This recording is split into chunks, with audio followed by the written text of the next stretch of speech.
जय हिंद दोस्तों, यूपीएससी केंद्र में आप सभी का स्वागत है। आज के अपने इस लेक्चर में हम देखेंगे एक करंट टॉपिक को, जिससे संबंधित उत्तर प्रदेश सरकार ने एक अध्यादेश लेकर आए हैं, एक ऑर्डिनेंस जारी किया है। तो चलिए इस टॉपिक को हम देखते हैं। यह टॉपिक है लव जिहाद। अगर असल में देखें तो लव जिहाद कोई भी धार्मिक ग्रंथ या किसी भी धर्म संप्रदाय के ग्रंथों में इसका वर्णन नहीं मिलता है, ना ही किसी लॉ कानून में इस संबंधित टर्म से रिलेटेड कोई जानकारी मिलती है। यह मीडिया द्वारा प्रसारित किया हुआ, फैलाया हुआ एक टर्म है लव जिहाद, जो बहुत ज़्यादा हाल फिलहाल के दशकों में इसे बहुत ज़्यादा पॉपुलराइज किया गया है। अगर हम इस वर्ड लव जिहाद को देखें तो इसमें दो शब्द हैं। एक है लव। लव तो से तो आप लोग बहुत भली भांति परिचित हैं, जिनमें आपका टाइम आजकल गुजर रहा है, प्यार मोहब्बत ये सब। और जिहाद, जिहाद एक अरेबिक वर्ड है जिसका मतलब होता है संघर्ष। अब यह संघर्ष अच्छे के लिए हो सकता है, बुरे के लिए हो सकता है, धर्म के लिए हो सकता है, किसी भी चीज़ के लिए यह संघर्ष हो सकता है। मीडिया द्वारा जो यह लव जिहाद जो टर्म जो मिंट किया गया है, इसका अर्थ है कि अगर कोई आदमी किसी महिला को प्यार मोहब्बत के झूठे वादे करके उसे फंसा के उसका धर्म परिवर्तन कर देता है, उसका धर्म परिवर्तन अगर करवा देता है, तो इसे ही लव जिहाद कहा जाता है।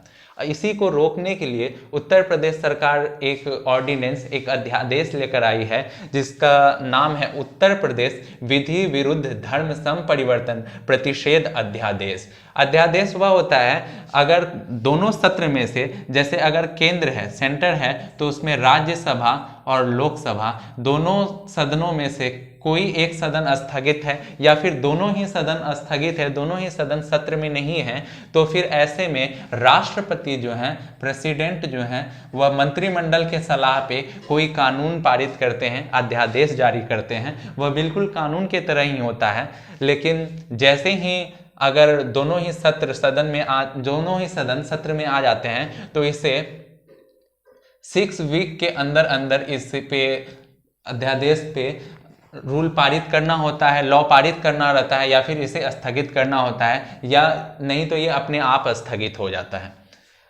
तो इसका मैक्सिमम टाइम कोई भी ऑर्डिनेंस का जो हो सकता है, क्योंकि दो सदनों के बीच की मैक्सिमम जो ड्यूरेशन है वह 6 मंथ हो सकती है, और एक सदन बैठने के 6 वीक तक ये चल सकता है। तो मैक्सिमम जो टाइम पीरियड है वह 6 मंथ और 6 मंथ एंड 6 वीक तक एक ऑर्डिनेंस रह सकता है। इसी तरह राज्य में भी सेम प्रक्रिया है। अगर विधान परिषद और विधान सभा है, तो दोनों में से कोई भी एक सदन सत्र में नहीं है, या फिर दोनों ही सदन सत्र में नहीं है, तो राज्य में गवर्नर अध्यादेश पे साइन करते हैं मंत्रिमंडल के सलाह पे। तो यह था अध्यादेश का। अब जो ये अध्यादेश उत्तर प्रदेश विधि विरुद्ध धर्म संपरिवर्तन प्रतिषेध है, जो लव जिहाद को रोकने के लिए जो अधिनियम लेकर आई है, इसके कुछ फीचर्स को हम समझ लेते हैं अच्छे से। सबसे पहला फीचर्स तो ये है कि अगर कोई भी शादी केवल महिला के धर्म परिवर्तन के मोटिव से किया गया है, तो ऐसे शादी को शून्य, नल या वॉइड घोषित कर दिया जाएगा। दूसरा प्रावधान सजा का है, और यह सजा नॉन बेलेबल है। एक बार इसमें अगर व्यक्ति पकड़ा जाता है तो उसे बेल नहीं मिलेगी। तो इसमें जेल का जो प्रावधान है, 1 साल से लेकर 5 साल तक अगर किसी भी तरह का धोखाधड़ी, फर्जीवाड़ा करके धर्म परिवर्तन करवाया जाता है महिला का, शादी का झांसा देके, तो ऐसे में सजा का प्रावधान है मिनिमम 1 से लेकर 5 साल तक, और मिनिमम फाइन का जो प्रावधान है वो 15,000, मतलब कि जेल खटिए और 15,000 फाइन मिनिमम है। ज़्यादा और जितना मर्जी उतना फाइन लगाया जा सकता है। लेकिन अगर महिला SC ST से बिलोंग करती है या माइनर है, यानी 18 वर्ष की आयु से कम की है, तो ऐसे में जो सजा का प्रावधान है वो 3 से लेकर 10 साल तक का हो सकता है, और मिनिमम फाइन जो है वो 25,000 रुपये तक हो सकती है। दूसरा, अगर मास कन्वर्जन कराया जाता है, किसी संस्था द्वारा बहुत सारी महिलाओं का अगर मास कन्वर्जन कराया जा रहा है, धर्म परिवर्तन कराया जाता है, तो ऐसे में जो सजा का प्रावधान है वह 3 से लेकर 10 साल तक की सजा जेल, और मिनिमम फाइन जो है वो 50,000 तक हो सकती है। यानी इसमें मैक्सिमम सजा का जो टर्म निर्धारित किया गया है वह 10 साल तक हो सकता है। और एक इसमें प्रावधान यह है कि अगर कोई महिला, कोई व्यक्ति अगर स्वेच्छा से भी धर्म परिवर्तन करना चाह रहा है, तो उसे 2 महीना पहले उस जिला के मैजिस्ट्रेट को एक एप्लीकेशन देना होगा और उसे अपने बयान देने होंगे कि वह क्यों धर्म परिवर्तन करना चाह रहा है, और यह मैजिस्ट्रेट अलाउ करेगा कि धर्म परिवर्तन करना है या नहीं। तो यह तो इस अध्यादेश का प्रावधान हमने देख लिया। अब इससे संबंधित कुछ पक्ष और विपक्ष हम देख लेते हैं। सबसे पहले इसके विरुद्ध में आए जो विपक्ष हैं उन्हें हम समझने का प्रयास करते हैं। सबसे पहला जो इसके बारे में कहा जा रहा है कि यह आर्टिकल 25 का अवहेलना करता है। आर्टिकल 25 फ्रीडम ऑफ रिलीजन है। इस आर्टिकल 25 यह कहता है कि कोई भी व्यक्ति अपने स्वेच्छा से किसी भी धर्म को चुन सकता है, किसी भी धर्म को अपना सकता है, उसके परिपालन कर सकता है, उसका प्रचार प्रसार कर सकता है। और इसमें यह जो एक पॉइंट है कि कोई व्यक्ति अगर स्वेच्छा से भी धर्म परिवर्तन करना चाह रहा है तो उसे मजिस्ट्रेट के सामने 2 महीने पहले आवेदन देना होगा और मजिस्ट्रेट अलाउ करेगा कि धर्म परिवर्तन करना है नहीं। यह आर्टिकल 25 की अवहेलना कर रहा है, क्योंकि यहां स्वेच्छा नहीं हो पा रहा है। यहां तो मजिस्ट्रेट डिसाइड कर रहा है कि आपको धर्म परिवर्तन करना है या नहीं करना है। तो यह जो हमारा फंडामेंटल राइट आर्टिकल 25 में फ्रीडम ऑफ रिलीजन है उसकी अवहेलना करता नजर आता है। वहीं इसमें जो प्रावधान है कि किसी भी शादी को शून्य, नल और वॉइड घोषित कर दिया जाएगा अगर उसमें धर्म परिवर्तन करवाया जा रहा है महिला का। तो ऐसे में हम देखते हैं कि यह आर्टिकल 21 की अवहेलना करता हुआ नजर आता है। हाल ही में इलाहाबाद हाई कोर्ट ने अपने एक जजमेंट में बताया है कि right to live with a person of his her choice irrespective of religion is intrinsic to right to life and personal liberty।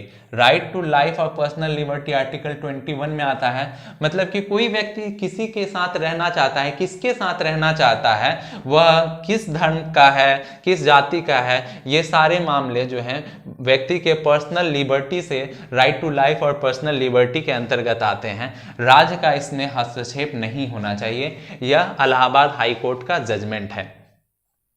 तो यह जो कहता है कि शादी को नल और वॉइड घोषित कर दिया जाएगा अगर धर्म के मामला आता है, धर्म परिवर्तन करने का मामला आता है, तो यह आर्टिकल 21 का अवहेलना है। इलाहाबाद हाई कोर्ट कहती है कि अरे जी रहने दीजिए ना, जो जिसके साथ रहना चाहता है, चाहे जिस भी जाति का हो, जिस भी धर्म का, उसे रहने दीजिए, आपको क्या दिक्कत आ रही है। लेकिन स्टेट नहीं मान रहा है। स्टेट यहाँ हस्तक्षेप कर रहा है। वह डिसाइड करना चाह रहा है कि किसको किससे शादी करना है, किसको किसके साथ रहना है। तो यह आर्टिकल 21 की अवहेलना है। वहीं कुछ लोगों का यह भी कहना है कि यह धार्मिक द्वेषता को बढ़ाएगा, धर्म में जो आपसी कलह को बढ़ाएगा। यह इससे संबंधित कुछ इसके ऑपोजिशन में पॉइंट्स थे।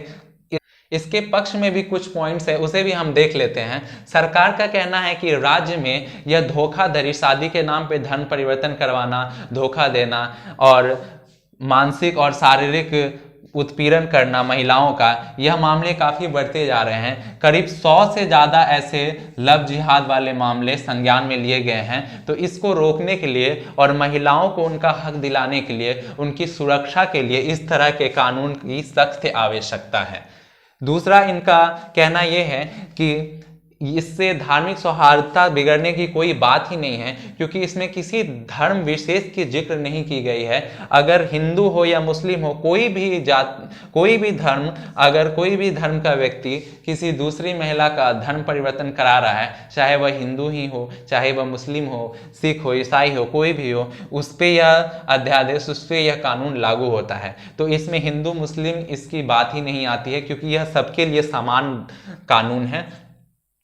तो इससे संबंधित हमने कुछ पॉइंट्स को देखे। और ये जो शादी को शून्य, नल और वॉइड घोषित करने की बात है, इस पे राज्य सरकार का कहना है कि लॉ कमीशन ने अपनी रिपोर्ट में कहा था कि अगर कोई व्यक्ति का केवल सोल पर्पज यह है कि महिला की रिलीजन चेंज करवाया जाए, उसका धर्म परिवर्तन करवाया जाए, केवल इस पर्पज के लिए वो शादी करता है, तो ऐसे शादी को नल और वॉइड कर देना चाहिए। तो हम तो भैया लॉ कमीशन के रिपोर्ट को ही मानकर चल रहे हैं। और इलाहाबाद कोर्ट ने ही अपने पहले जजमेंट में ये कहा था कि अगर केवल धर्म परिवर्तन करवाने के लिए शादी की जा रही है तो ऐसे शादी को अमान्य घोषित करना चाहिए। तो हम तो भैया हाई कोर्ट और लॉ कमीशन की बात को लेकर चल रहे हैं। तो इसमें आर्टिकल 25 की अवहेलना की कोई बात ही नहीं है, ये राज का तर्क है। तो लव जिहाद से संबंधित ये जो अध्यादेश आया है इस पे हमने कुछ प्रोज और कॉन्स देख लिए।